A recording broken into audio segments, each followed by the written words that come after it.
In dieser Situation muss man sich fragen, ja, was kann denn die Kultur leisten, ja, was die Wirtschaft, die Politik nicht leisten kann. Ja.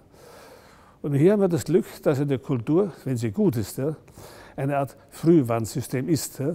Die Kultur kennt schon vor der Wirtschaft, ja, vor der Politik, ja, was auf uns zukommt und welche Konsequenzen wir aus den Ereignissen jetzt ziehen müssen.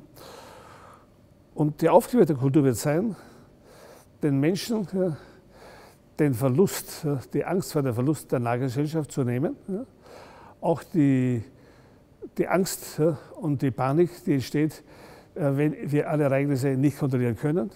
In der jetzigen Pandemie geht es ja darum, dass wenn man sagt, wir können sozusagen nur durch eine Art Quarantäne, das heißt durch Internierung, das heißt durch Zwangsaufenthalte, durch Einschränkung der Mobilität, die wir für Jahrhunderte sich eingerobert haben, eine Art Gegensteuern, plötzlich darf sich keiner mehr bewegen. Wir haben alles erfunden, um sich bewegen zu können, plötzlich darf sich keiner mehr bewegen.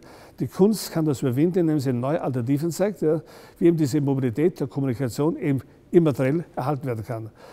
Die Kunst ist eine Art Einübung, eine Art Frühwarnsystem in die kommende Ferngesellschaft, eine Gesellschaft, die ist virtuell, die kommuniziert dann weniger mit Körpern, wie das in Diskotheken der Fall ist, sondern kommuniziert mehr dann eben mit Zeichen. Das heißt, wir erleben jetzt mit Hilfe der Kultur und der Kunst vor allem eine Steigerung unserer symbolischen Fähigkeiten. Ein klares Beispiel. Ein Baby, was extrem auf körperliche Nähe angewiesen ist, schreit, wenn die Mutter nicht da ist. Da gibt man ihm ein Symbol, das ist dieser Lutscher. Und dann ist das Baby zufrieden, weil statt der realen Person hat es plötzlich ein Substitut, das Symbol.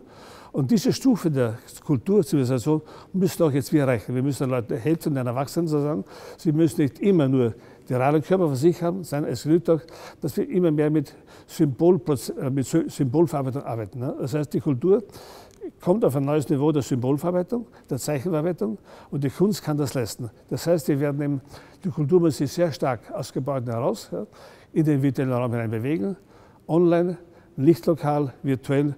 Das sind die Direktiven, die Dimensionen für die Zukunft. Das heißt, das bisherige Kulturleben hat sich stattgefunden, scheinbar, nur in 4 Dimensionen, 3 Raumdimensionen und die Zeit. Aber wenn man einen Roman gelesen hat, war man ja schon in einer anderen Zeit. Die Buchstaben haben mir erlaubt, an den Menschen, an die Gegenden, an die Zeiten zu erleben. Diese Funktion der Kultur, dass wir aus Raum und Zeit ausbrechen, dass wir mit mehr Dimensionen arbeiten. Das heißt, mit der Kultur jetzt, eben gerade mit Gewalt und mit Zwang verursacht durch das Virus, treten wir in eine Art mehrdimensionale Kommunikationen, in mehrdimensionale Räume und Zeiten. Und das ist die Aufgabe der Kunst, die nur die Kunst leisten kann. Die Wirtschaft und Politik ist nur restriktiv, sind nur restriktive Maßnahmen, Einschränkungsmaßnahmen, Verbote. Wir der Kunst zeigen neue Modalitäten. Wir zeigen positive Utopien. Und Europa hat schon lange keine Utopien mehr produziert. Die letzte Utopie war im Grunde das Auto. Und wir müssen neue Utopien produzieren und das kann die Kunst, um uns neue Horizonte zu öffnen, nicht einzuschränken.